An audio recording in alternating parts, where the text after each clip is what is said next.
베드로전서 2장 9절 말씀. 그러나 너희는 택하신 족속이요 왕같은 제사장들이요 거룩한 나라요 그의 소유가 된 백성이니 이는 너희를 어두운 데서 불러내어 그의 기이한 빛에 들어가게 하시니 아름다운 덕을 선포하게 하려 하심이라. 아멘. 우리는 성경 공부를 통해서 두 감람나무가 무엇인지 또 두 등잔대가 무엇인지를 우리가 같이 배웠습니다. 이 두 개가 사실은 하나다라는 것을 우리가 좀 알게 되면 성경이 두 개로 나누어져 있는데 이게 하나다라는 것을 우리가 알게 되면 성경이 좀 많이 좀 이해가 되죠. 이 말씀이 바로 뭐냐면 왕같은 제사장이에요. 그러니까 왕하고 제사장하고 둘이 나누어서 백성들을 이끄는 게 왕하고 제사장하고 백성을 이끄는 그 나라는 그게 나라. 왕하고 제사장이 있어야 한 나라가 되는데 그런데 왕하고 제사장하고 이 두 개가 합해져서 이게 한 나라를 이루는 거예요. 그러니까 이거를 말씀을 잘 이해하면 성경이 두 가지로 다 나누어져 있는데 이게 하나로 되어 있다라고 하는 것을 우리가 알 수가 있어요. 스룹바벨과 여호수아 왕하고 제사장이죠.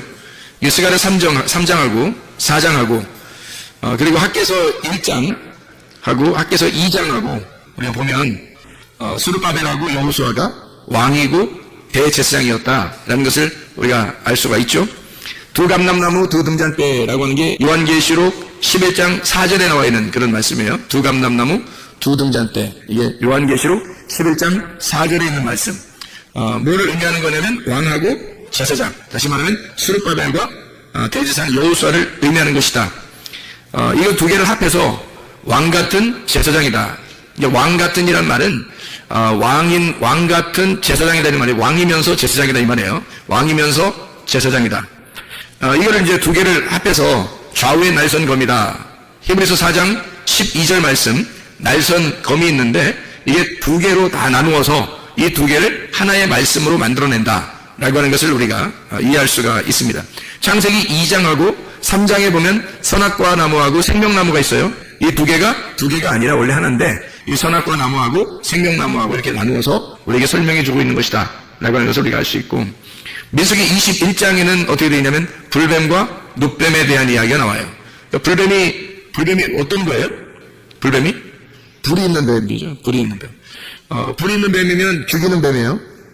죽이는 뱀인데 이 죽이는 뱀이 왜 나타날까? 이 죽이는 뱀하고 눕뱀하고 있어요. 그러면 죽이는 뱀이 먼저 나와서 먼저 물어 죽이고 그 다음에 눕뱀이 나와서 살리는 거거든. 그럼 불뱀이 뭐기 때문에 사람들을 죽이나 물어 죽이나? 거룩하기 때문에 그런 거예요. 그러니까 성경은 하나님의 속성을 뭐라고 설명해 놓고 있다고? 하나는 거룩하고 하나는 사랑이 많다. 그러니까 거룩한 하나님을 만나면 다 죽는 거예요. 거룩한 하나님을 만나면 그게 뭐라고? 율법이라고. 사랑의 하나님을 만나면 다 사는 거예요. 그게 뭐예요? 복음이라고. 그러니까 사랑이라고, 은혜라고. 그래서 율법과 은혜라고 이렇게 얘기하는 거예요. 구약과 신약이라고 얘기하는 거고 그 사이에 이제 십자가 예수님이 죽으신 거죠. 그래서 구약과 신약, 율법과 은혜, 율법과 진리의 말씀, 복음 이렇게 나누어져 있는 것은 바로 하나님의 속성을 설명하려고 하는 거죠. 거룩과 사랑. 거룩한 것도 하나님의 성품이고 사랑도 하나님의 성품이다. 이 두 가지가 같이 나와 있는 것이 불뱀으로 사람을 죽이고 눕뱀으로 사람을 살린다. 이렇게 되는 그런 말씀이죠. 쉽게 얘기해서 선악과와 생명나무를 우리가 이야기하면 많이 성경이 이해가 되는 그런 말씀이에요. 출애굽기 15장에 보면 우물이 있어요. 우물을 먹지 못하게 돼 있어요. 무슨 물이기 때문에 먹지 못해? 쓴물이기 때문에 먹지 못해. 쓴물이 어떻게 됐어요? 쓴물이 어떻게 됐어? 나무를 던졌더니 단물로 변했어요. 쓴 독을 빨아들였더니 그 나머지 있는 물이 단물이 됐다는 얘기니까 쓴물 속에는 단물이 있었던 거죠. 그렇죠? 쓴물 속에는 단물이 있었던 거야. 근데 쓴물만 빨아들이니까 나무가 빨아들이니까 그 물이 달라진 거지. 그래서 달라진 거예요. 달라진 거. 물이 달라졌어요. 쓴물에서 달아지는 물로 달라진 거예요. 그러니까 마라의 쓴물 그 자체 하나인데 여기에서 나무를 집어넣었더니 그 나무가 독을 빨아들여서 나머지가 단물이 되었더라 이 말이에요. 그러니까 마라의 쓴물이 단물로 바뀌었다는 말은 똑같은 율법이 복음으로 바뀌었다는 얘기예요. 그러니까 성경을 율법으로 보면 우리를 죽이는 것이고 복음으로 보면 우리를 살리는 말씀이다. 성경책은 이렇게 하나인데 구약으로 따지면 구약의 말씀을 통해서 우리가 죄를 깨닫게 되는 거고 신약을 통해서 보면 우리에게 은혜를 베푸시는 주님을 깨닫게 된다. 이제 그런 이야기처럼 성경이 하나인데 마라의 쓴물과 같은데 여기서 쓴 독을 빼버리면 단물이 된다는 얘기죠. 그렇죠? 말의 쓴물에서 단물이 된다. 그런 얘기예요. 창세기에 보면 아브라함을 부른 장면이 나와요. 몇 장에 나오지? 창세기? 12장에 아브라함을 불렀어요.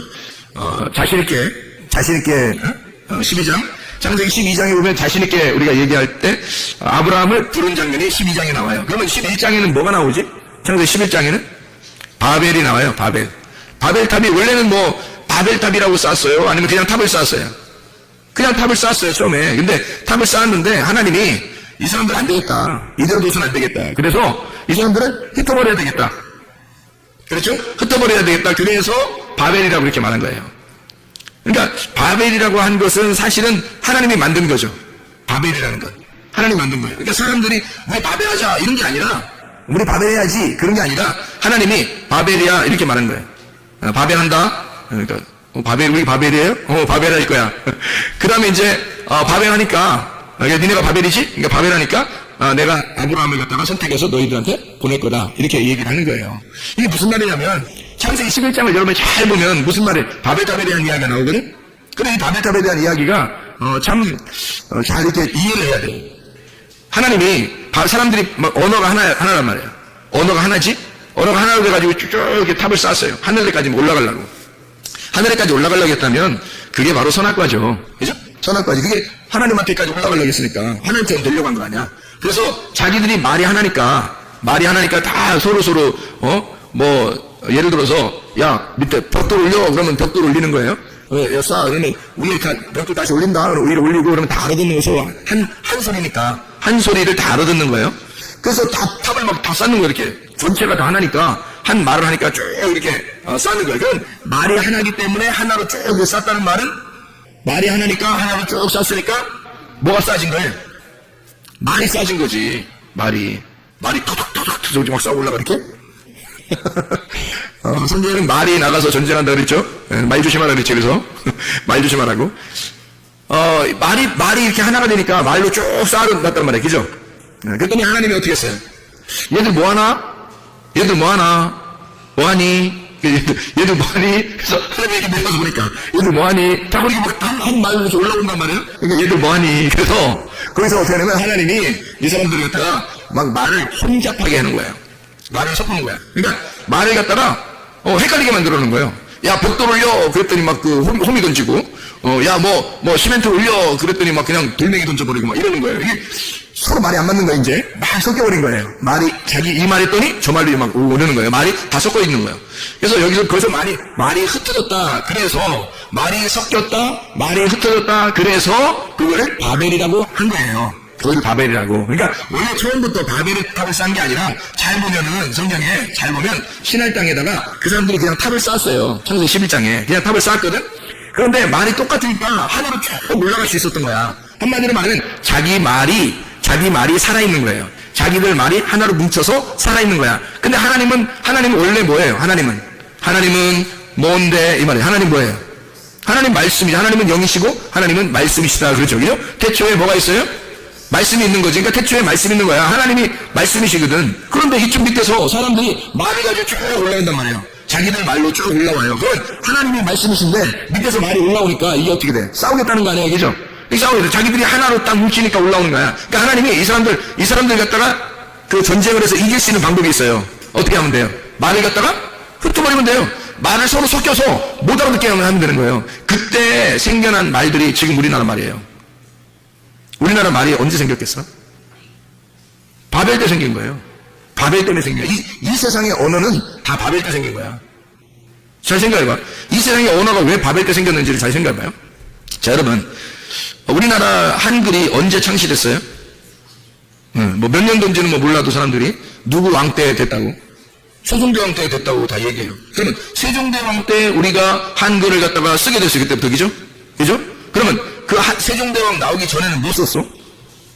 영어 썼어? 그때는 뭐 스페인어 썼나? 아니 세종대 왕 나오기 전에는 우리가 무슨 스페인어 쓰고 뭐 유럽에 이렇게 독일 말을 쓰고 영어 쓰고 뭐 중국말 쓰고 이랬나요? 아니에요. 그때도 한국말을 썼어요. 그때도 우리들이 지금 쓰는 말을 쓴 거예요. 우리들 말이 쓰는 사람들끼리 모인 거예요. 민족이. 그래서 민족을 뭘로 구성하는지 알아요?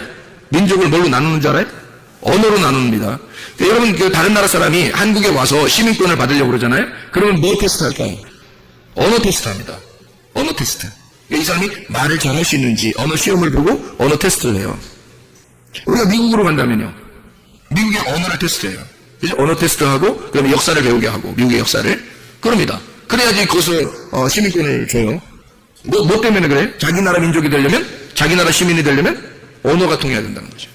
언어가 통해야 자기 나라 사람이라는 거예요. 그러니까 언어가 통하면 그 나라 사람인 거예요, 여러분. 한국 사람이 미국에 이제 이민 가가지고 오랫동안 살아서 그 자녀가 나왔어요, 거기서. 그러면 거기 나라 사람이에요. 그럼 그 아이는 한국말을 잘할까요? 영어를 잘할까요? 영어를 더 잘하는 거예요, 그 아이는. 그래서 거기서 섞여서 살 수 있는 거예요. 만약에 이 아이가 태어날 때부터 자라날 때까지 한마디도 영어를 못한다. 그럼 거기 살기 불편할 거예요. 거기서 사는 건 불편하고, 한국말을 잘하니까 한국말 하는 사람들한테 오면 더 편한 거죠, 자기가. 살기가. 그러니까 언어라고 하는 게, 여러분 여행을 하다 보면, 다른 나라에게 여행을 하다 보면, 뭐 때문에 불편해요? 뭐 때문에? 언어 때문에 불편해요. 다른 건 별로 불편한 게 없어요. 언어만 통하면 다 다닐 수 있어요. 언어만 통하면. 그렇죠? 근데 언어가 안 통하면, 외국에 여행을 가면 가장 불편한 게 언어예요. 그래서 언어 잘하는 사람이 통역해주고 옆에서 하면 막 가이드 해주면 따라다니면서 그냥 재밌고 그러죠? 네, 그것도 2배 재밌는 게 아니고 반 정도밖에 재미를 못 느껴요. 자기가 언어를 하면서 다니면 훨씬 재밌죠. 근데 자기가 언어를 못하니까 통역하는 사람 뒤에 따라다녀야 되니까. 그러니까 그렇게 재미를 반 정도밖에 못 느끼는 거죠. 언어입니다. 언어를 통해서 민족이 나눠지는 거예요. 바벨 때 언어가 싹 흩어져 세 개로. 그러니까 자기들끼리 하나 뭉쳐 살았었는데 언어가 하나 똑같은 썼는데 언어가 싹 흩어지니까 이제 언어가 통하는 사람끼리 모이기 시작한 거예요. 자기들끼리 모여서 움직인 겁니다. 뭐 동쪽으로 움직이고 서쪽으로 움직이고 북쪽으로 움직이고 뭐 남쪽으로 움직인 거예요. 그래서 그 사람들끼리 모여서 사는 것이 민족이 된 것입니다. 지금의 민족들. 언어가 흩어졌다 이 말이에요. 그래서 사람이 성공하려면 지금 뭐 해야 된다 그래요? 언어를 섭렵해야 되는 거예요. 성공하려면 그 나라의 다른 나라와 무역을 해야 되고 다른 나라와 거래를 하려면 언어가 있어야지 거래를 할 거 아니에요. 그래서 언어 잘하는 사람을 찾는 거예요. 그러니까 언어만 잘하면 일단 반은 먹고 들어간다 이렇게 볼 수 있는 거죠. 지금은. 왜냐면 그게 민족이 서로 다 달라져 있기 때문에 우리나라 사람들만 살면 우리나라에서만 살면 더 편하죠. 근데 무역 거래를 해야 되고 다른 나라와 관계를 해야 되는, 그럼 반드시 그 나라 언어를 배워야 되는 거예요. 그래서 그런 사람을 찾는 거예요. 그런 사람들이 이제 중요 회사의 중요 이제 지위도 맡게 되고 그런 위치를 서서 거기서 이제 일을 하게 되는 거죠. 그래서 무역을 하게 되고 세계 하나로 이제 왔다 갔다 이제 거래가 되는 거죠. 자, 언어가 바벨 때 흩어졌어요. 그러면 잘 생각해봐요. 흩어졌다 이 말이, 이 언어가 흩어졌다. 그래서 바벨은 어떤 의미라고 해요? 바벨이라는 단어는 섞였다 이 말이에요. 섞였다. 그럼 뭐가 섞인 거예요? 자, 사람들이 섞이기 전에는, 바벨이 되기 전에는 어떻게 했어요? 한 마음으로 한 말을 가지고 탑을 쭉 하늘까지 쌓았죠. 그죠? 근데 하나님이 이거 안 되겠는데 너네 뭐하니? 에다가 딱 내려와서 어떻게 해? 이걸 갖다가 언어를 다 흩어버리니까 사람들이 이게 탑을 더 이상 못 쌓고 다 흩어져 버린 거예요. 그래서 거기 올라가던 것이 뭉치고 다 내려가 이제 다시 흩어져 버린 거죠. 언어에 따라. 그죠? 예. 그러면 거기에 지금 흩어지게 된 것은 누가 와서 그런 거예요?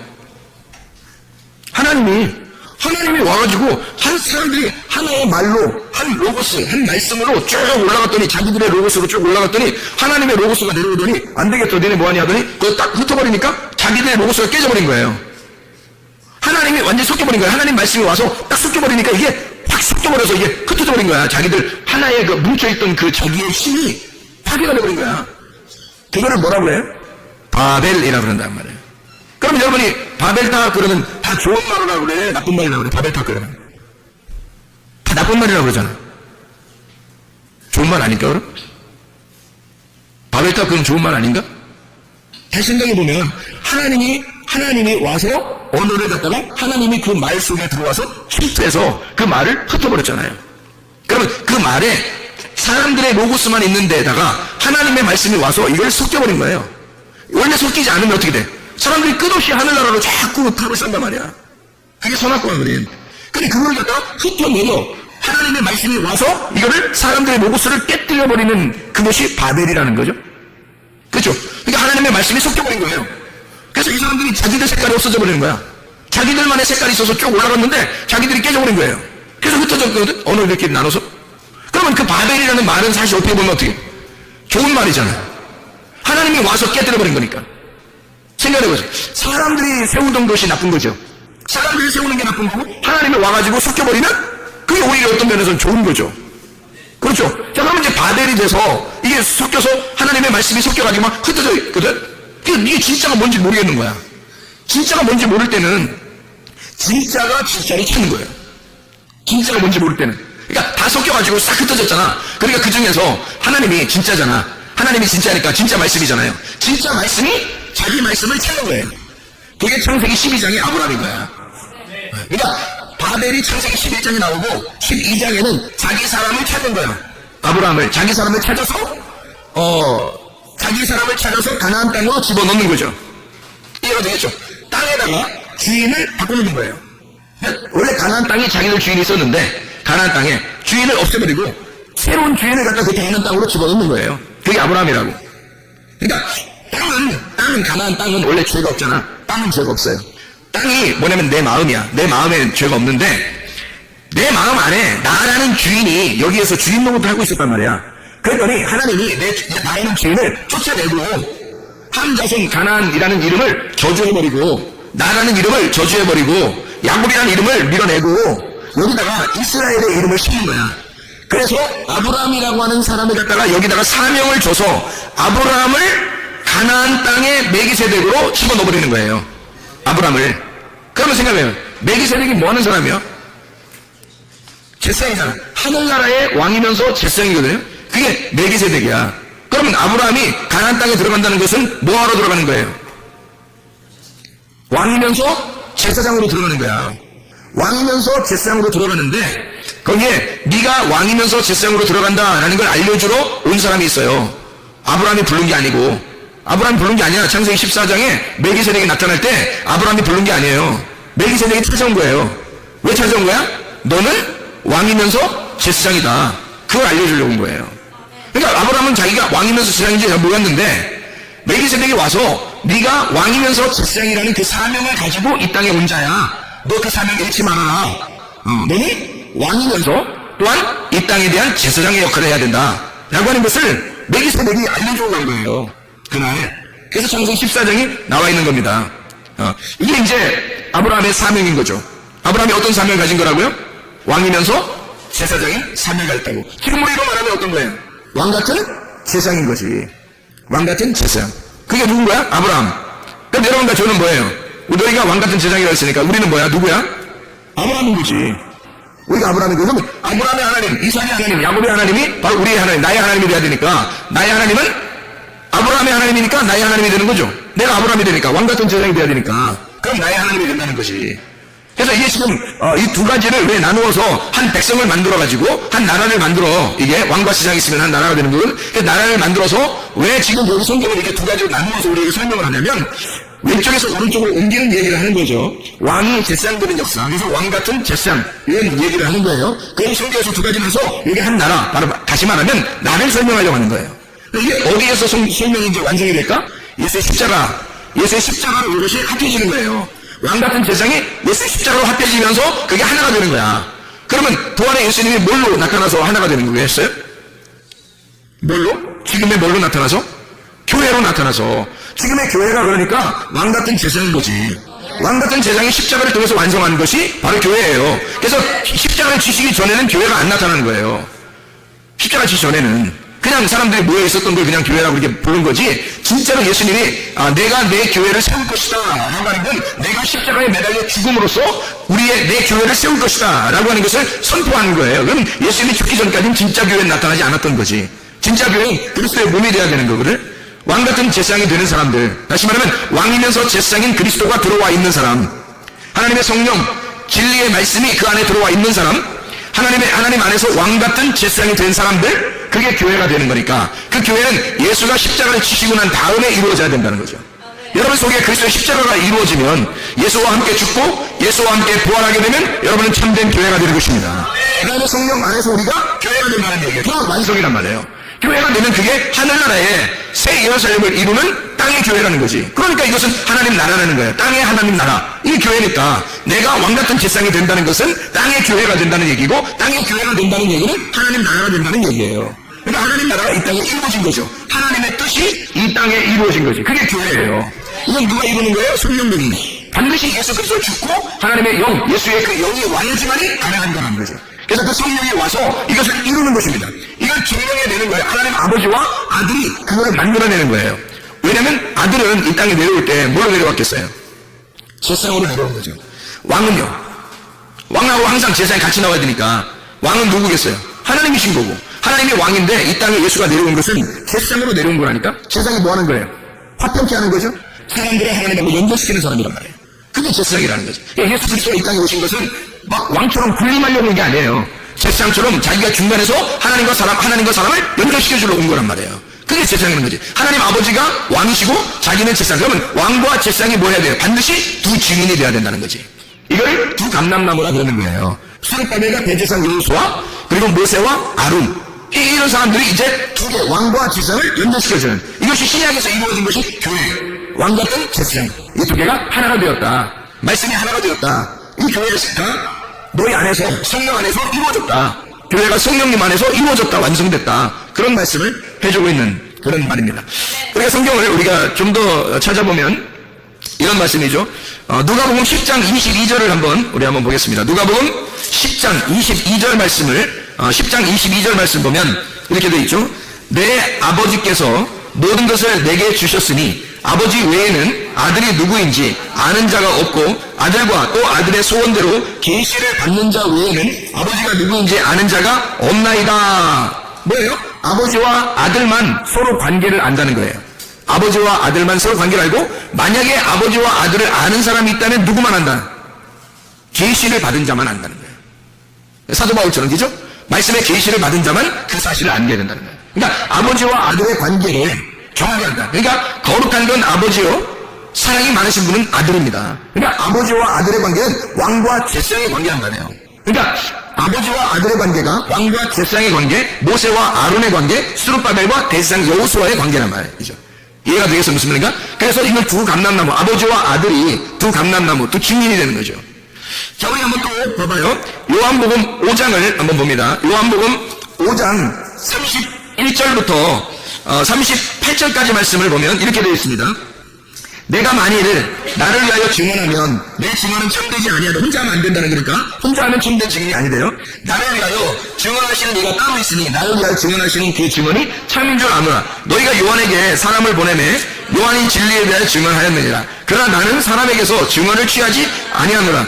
다만 이 말을 하는 것은 너희로 구원을 받게 하려 함이니라. 요한은 켜서 비추이는 등불이라. 너희가 한때 그 빛의 증거에 있기를 원하였거니와 내게는 요한의 증거보다 더 큰 증거가 있으니 아버지께서 내게 주사 이루게 하시는 역사, 곧 내가 하는 그 역사가 아버지께서 나를 보내신 것을 나를 위하여 증언하는 것이요 또 나를 보내신 아버지께서 친히 나를 위하여 증언하셨느니라. 너희는 아무 때에도 그 음성을 듣지 못하였고 그 형상을 보지 못하였으며 그 말씀이 너희 속에 거하지 아니하니 이는 그가 보내신 이를 믿지 아니함이라. 너희가 안 믿으니까 너희는 모를 거야.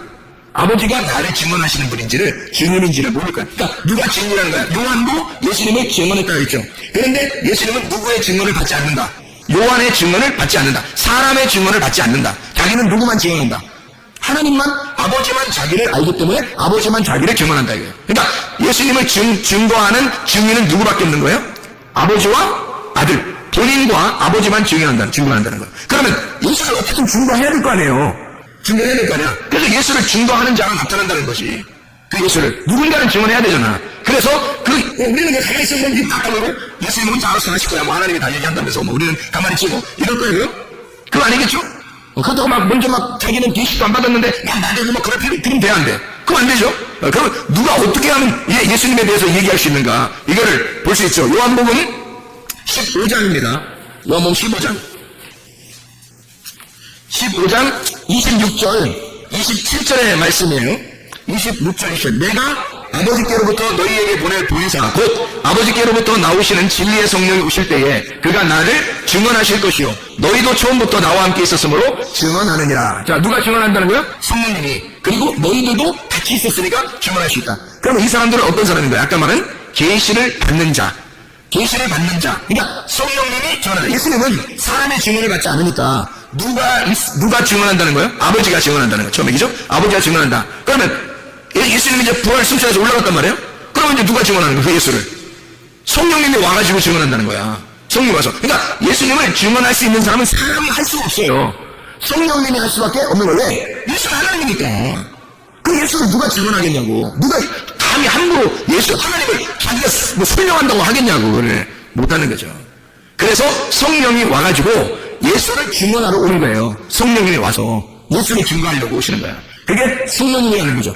요한복음 8장을 한번 봐요. 8장 17절, 18절 말씀. 8장, 요한복음 8장 17절, 18절 말씀. 너희 율법에도 두 사람의 증언이 참되다 기록되었으니 내가 나를 위하여 증언하는 자가 되고 나를 보내신 아버지도 나를 위하여 증언하시느니라. 자, 분명히 이제 알겠죠? 증언은 몇 명이 있어야 된다는 거예요? 두 사람이 있어야 된다는 거고, 두 사람은 여기서 지금 사람이 예수의 증거를 사람이 할 수 없으니까 누가 한다? 하나님이 직접 하신다. 그러니까 하나님이 직접 하시는 거를 하나님의 영이 누구한테 있는 거야? 예수에게 있는 거잖아. 그러니까 예수에게 있으니까 예수의 계시를 받은 자만 영을 받아. 하나님의 영을 받아. 하나님의 성령은 예수가 그 사람 속에 들어온 사람, 성령님이 성령을 받은 사람은 예수가 주인인 사람인 거야. 완전 바뀐 사람이야. 자기가 주인이었었는데 하나님이 그 속에 말씀을 임하시고 그 사람을 갖다 흩어버려서 자기의 로고스를 갖다 다 부셔버리고 하나님의 로고스로 꽉 차서 하나님의 증거, 하나님의 성령이 그 사람의 주인이 된 사람. 그 사람들은 예수를 증거할 수 있는 거죠. 그 사람만 예수를 증거할 수 있는 거예요. 다른 사람은 증거할 수 있다고 돼 있죠. 왜냐면 사람은 할 수 없는 거니까. 사람이 어떻게 감히 하나님을 증거하냐고. 말 안 되죠. 그러니까 증인이 못하는 거예요. 증인을. 사람이 하나님의 말씀이 영이 들어오기 전에는, 하나님의 성령이 그 사람 속에 들어오기 전에는 증거하면 안 된다는 거죠. 그죠? 왜냐면 하나님이니까 하나님은 하나님만이 증거할 수 있는 거예요. 하나님이니까. 그러니까 하나님이 자기 말씀이 우리한테 와서 하나님이 자기 말씀을 우리에게 준 사람만 말할 수 있는 거예요. 하나님을. 그렇지 않은 사람들이 그냥 막 말하면 막 말하는 거야. 그거는. 그걸 막말이라고 그래. 그래서 그 사람이 혼자 나댄 거야. 하나님이 계시를 한 게 아니고 그냥 나댄 거야. 그냥. 나도 옛날에 많이 나댄 것 같아. 아니 주님을 알고 나니까 그런 것 같아. 내가 옛날에 너무 많이 나댄 것 같아. 근데 사람들이 많이 나대고 있더라고. 지금도. 그러면 안 되는데. 하나님의 말씀은 증인이 반드시 둘이 있어야 돼요. 왕 같은 제사장. 왕이면서 제사장. 왕과 제사장만 증거하게 되어 있는 거야. 하나님을. 그 사람들만 하나님을 대면하게 되어 있는 거예요. 그게 이제 성경인 거죠. 그래서 왕이신 하나님이 제사장인 아들로 보여서 이 땅의 사람들을 구원하는 거예요. 그래서 왕 같은 제사장이 되게 만드는 거야. 왕이신 하나님을 알게 해서 예수를 통해서, 제사장을 통해서 왕을 알게 하는 거예요. 하나님을 알게 하는 거예요. 그래서 예수님을 통과해야지만이 하나님을 알게 돼. 그래서 예수님이 자기가 길이 되겠다는 거야. 자기가 진리가 되겠다는 거야. 자기가 생명이 되겠다는 거야. 그래서 자기를 질과 진리와 생명을 거쳐 하나님 아버지를 알으라는 거 우리 보고. 그러면 우리가 하나가 된다는 거예요. 그래서 빌립보가 하는 말이 요한복음 14장에 빌립보 아버지를 보여달라 하지 마라. 나를 본 자는 아버지를 본 거다. 왜냐면 예수가 하나님 아버지니까. 우리 둘이는 같은 증거를 하고 있다는 거죠. 여러분. 그러면 예수 그리스도가 보세요. 예수 그리스도가 그렇게 말씀하셨다면 이 땅에서도 예수를 증거할 때 예수가 보여요? 안 보여요? 안 보이잖아. 그럼 예수가 안 보이는데 예수를 반드시 증거할 사람은 어떻게 돼야 돼? 자, 예수님만 아버지를 증거했어요. 그죠? 왜? 아버지를 알았기 때문에. 아버지는 예수님만 알았기 때문에 예수님만 증거할 수 있었거든, 아버지를. 그럼 우리는 누구를 통해서 아버지를 안다고요? 예수를 통해서 아버지를 안다고. 그럼 우리는 누구를 알아야 돼? 예수를 알아야 되는 거야. 이 성경이 요한복음 5장 39절에 누구에 대해서 썼다고? 예수님에 대해서 썼다고. 그럼 우리는 성경을 통해서 뭘 발견해야 된다고? 예수를 발견해야 된다고. 그러면 예수를 잘 알게 되면 예수를 소개할 수가 있겠죠. 예수를 잘 알게 되면 우리는 예수를 증거할 수 있게 된다는 거죠. 예수님은 아버지를 잘 알았기 때문에 아버지를 증거한 거고, 우리는 예수를 잘 알아야 예수를 증거할 수 있겠죠. 그러면 어떻게 아는 거예요? 우리가 그냥 머리로만, 지식으로만 알아야 되는 거예요? 몸과 마음으로 알으라고 그랬어요. 몸과 마음으로 알으라는 거예요. 깨닫기라고 그랬죠? 야다라고 그랬어요. 이게 몸과 마음으로 깨달아 알고 있어야 내가. 그럼 예수가 하나님을 증거할 때, 이 땅에 올 때 예수님은 하나님하고 예수하고 완전히 딱 동떨어져 있는 분으로 오셔서 얘기한 거예요. 알려준 거예요. 아니면 예수님이 하나님과 하나이기 때문에 알려준 거예요. 하나이기 때문에 알려줄 수 있었던 거예요. 그래야 아버지를 아니까. 아버지를 몸과 마음으로 알고 있는 거예요, 예수님이. 그러니까 자기가 그 예수를, 하나님을 증거하는 거죠. 그죠? 그럼 우리는 예수를 내 몸과 마음으로 알아야 내가 예수의 증인이 될 수 있는 거예요. 그래서 성령이 오시지 않으면 예수의 증인이 될 수가 없다. 사도행전 1장 8절에 보니까 성령이 너희에게 임하시면 권능을 받고 예루살렘과 온 유대와 사마리아 땅까지 내 증인이 될 것이다. 그렇게 말합니다. 그러니까 이 증인이라는 건 그냥 되는 게 아닌 거죠. 뭐가 와야 돼요? 성령이. 진리의 성령이 우리 안에 임하셔야, 생기가 우리 안에 불어넣어져야, 하나님의 하나님 말씀이 육신을 입어야, 나라는 육신 안에 하나님 말씀이 와서 나를 입어버려야, 그냥 나를 통하여 예수 그리스도를 증거할 수가 있다는 거죠. 이런 말씀을 여러분이 받으셔야 합니다. 이 말씀을. 그래서 이 말씀이 두 등잔대, 두 감람나무로 우리의 거룩한 사랑의 하나님으로, 거룩한 하나님, 사랑의 예수님으로. 그죠? 그러니까 예수 진리 되신 선하게 말씀이신 하나님, 그리고 성령님이신 진리이신 생명 되신 예수님, 이렇게 나누어서 왕같은 제사장으로 우리에게 온다는 거죠. 이런 왕같은 제사장을 이제 알겠죠? 이 두 가지가 나누어져서 왕이면서 제사장으로, 이것을 알려주러 오신 분이 아브라함에게 누구? 멜기세덱이 와서 왕같은 제사장인 거예요. 멜기세덱은 왕이면서, 평화의 왕이면서 하늘나라의 제사장으로 이 땅에 내려와 아브라함에게 그 사명을 가르쳐준 사람이에요. 창세기 14장에 일부러 내려온 거예요. 일부러 내려온 거예요. 뭐 하고 온 사람이 갖다가 일부러 내려서 언제 내려왔어요? 창세기 14장에 무슨 일이 벌어졌었어요? 아브라함이 전쟁을 해서 승리를 한 거거든. 전쟁을 해서 승리했더니 그때 멜기세덱이 찾아온 거야. 그래서 왕이면서 제사장이 와서 자기를 잘 소개한 거죠. 너는 이런 사람이 돼야 된다. 너는 이 사명을 가지고 이 가나안 땅에 살아갈 사람이다 라고 아브라함에게 알려준 거죠. 창세기 12장에 보면 아브라함을 선택했어요. 선택한 것으로 끝나는 게 아니야. 창세기 14장에 멜기세덱이 와서 사명을 불어넣어 주는 거예요. 그리고 주님께서는 자 이제 그 이후에 하나님이 이삭이라는 아들을 낳게 해요. 왜 아들을 낳게 하냐면 아브라함의 하나님이 이삭의 하나님이 또 돼야 되니까.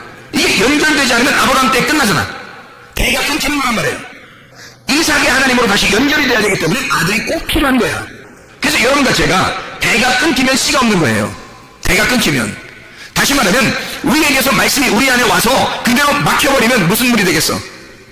썩은 물이 되는 거예요. 말씀을 아무리 많이 하면 무슨 말 소용있어요. 내 속에서 말씀이, 내가 하나님에게 말씀을 받아서 말씀을 알았어요. 말씀이 육신 안에 거하시 왔단 말이에요. 그러면 이 말씀이 다시 흘러가도록 해야 살아있는 물이 되는 거예요.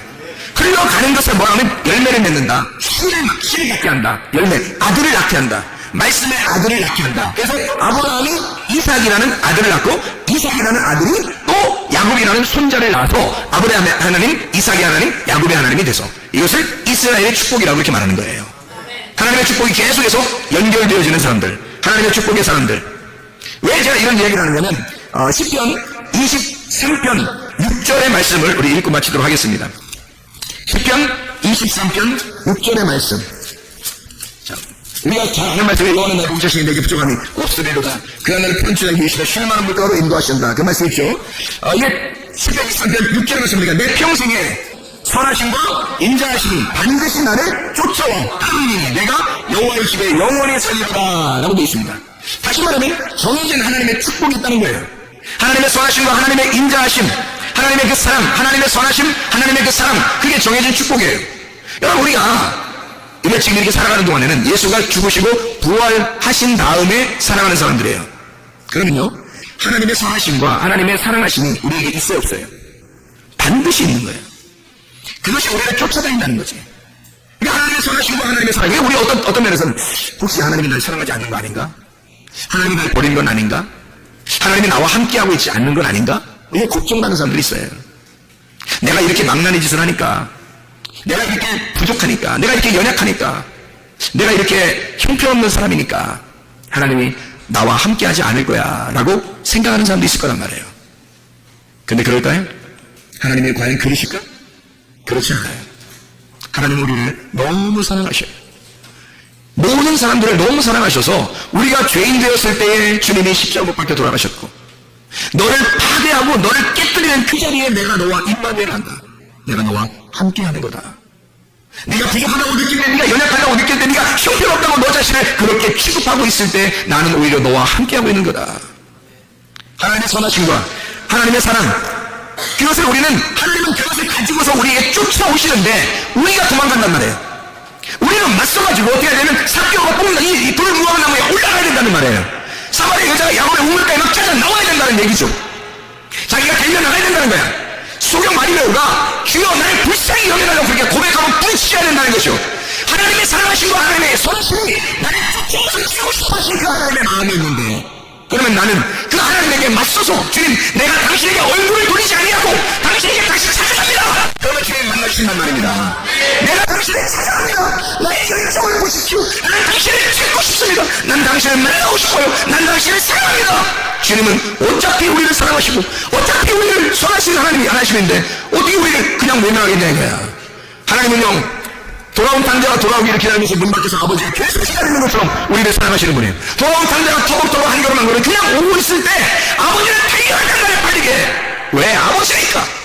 선하신과 인자하신 그 하나님이 우리를 왕같은 세상을 만들려고 자기가 이 성경책대로 그렇게 왕이며 세상으로 왔기 때문에 하나님은 그 말씀이 정해진 그 말씀으로 오셨기 때문에 우리를 왕같은 세상으로 교회로 삼으려고 그리스도의 몸의 교회로 삼으시려고 하나님의 나라를 만들려고 주님은 우리에게 쫓아오시는 쫓아와서 달려와서 우리에게 자기의 선하심과 자기의 사랑하심을 우리에게 보여주려고 하는 거죠.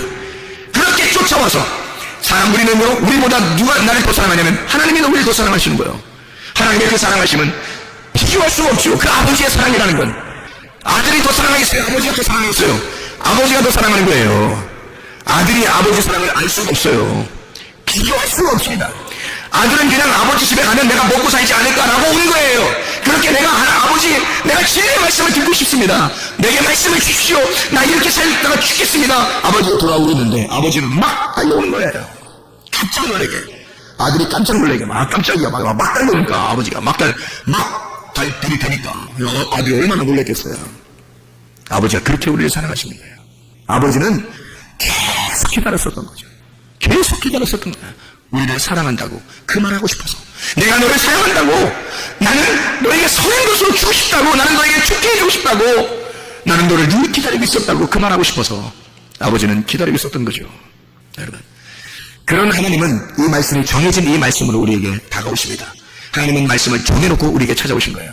그러니 우리는 얼굴을 돌리지 말고 외면하지 말고 하나님께 얼굴만 돌리면요 하나님 앞에 우리가 그 얼굴만 맞대어 놓으면 하나님은 다 알아서 하십니다.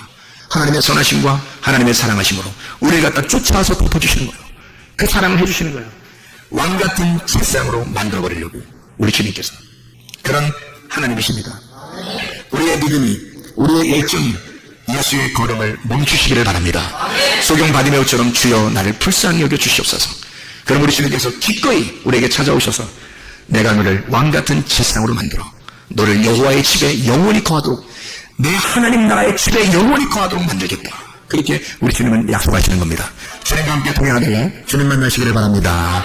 우리 하나님 아버지 사랑과 은혜를 감사드립니다. 아버지 왕같은 제상 되신 우리 주님이 우리를 왕같은 제상으로 만들어 이미 정해진 그 하나님의 스케줄 이미 정해진 하나님의 선하심과 하나님의 인자하심이 우리를 중령 따라와서 우리가 여호와의 집에 영원히 거할 수 있도록 인도하시는 줄로 믿습니다. 주의 뜻대로 살다가 주님 만나게 도와주시옵소서. 예수 그리스도 존귀하시기를 바라기도 올리옵나이다.